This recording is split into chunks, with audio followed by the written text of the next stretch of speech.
Hello, तुम्हाला पण माझ्यासारखं जर चहातून असं करकरीत पदार्थ खायला आवडत असतील, तर आजची रेसिपी तुमच्यासाठीच आहे.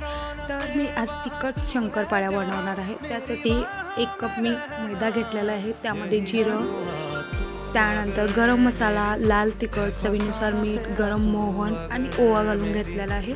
वरती मी मसाले टॅग पण करेन आणि त्यानंतर सगळं असं मस्त मिक्स करून घ्यायचं आहे आणि अजिबात पाणी घालायची गडबड करू नका. थोडं-थोडं पाणी घालून या पद्धतीने गोळा मळून घ्या.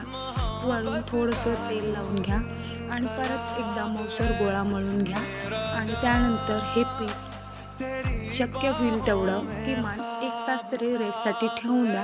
त्यानंतर मस्त अशा याच्या पोळ्या लाटून घ्या आणि त्यानंतर मी इथे व्हिडिओमध्ये दाखवते त्याप्रमाणे तुम्ही वड्या म्हणजे आपल्या शंकरपाळ्या करून घ्या आणि त्यानंतर मी इथं तेल पण गरम व्हायला ठेवलेलं आहे आणि बघू शकता इथं माझ्या अशा शंकरपाळ्या कापून तयार आहे.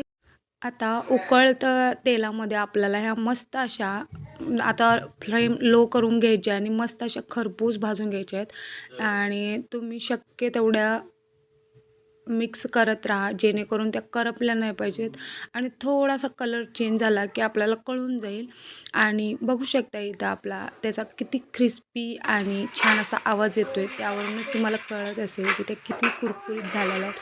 अगदी सोपी रेसिपी आहे पण एकदा तुम्ही बनवली ना घरचे तर या रेसिपीच्या प्रेमातच पडतील. इतकी छान होते. व्हिडिओ आवडला तर चॅनल सबस्क्राईब करा. भेटूया पुढच्या व्हिडिओमध्ये. Bye bye.